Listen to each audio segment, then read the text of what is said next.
Praise the lord. Hallelujah. Good morning.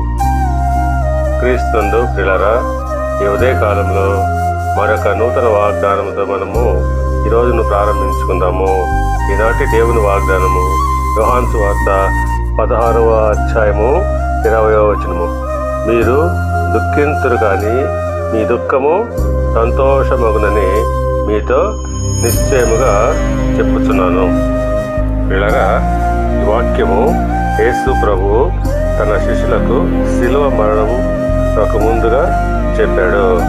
వారు ఆయన శిలువను గురించి దుఃఖించారు, కానీ ఆయన మృతుల్లో నుండి లేచిన తర్వాత శిష్యుల దుఃఖము సంతోషంగా మార్చబడింది.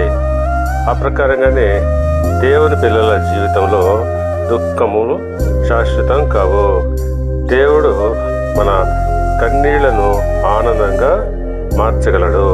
కష్టాలు వచ్చినప్పుడు దేవునిపై విశ్వాసం ఉంచాలి. అప్పుడు నీ దుఃఖాన్ని సంతోషంగా మార్చగలడు.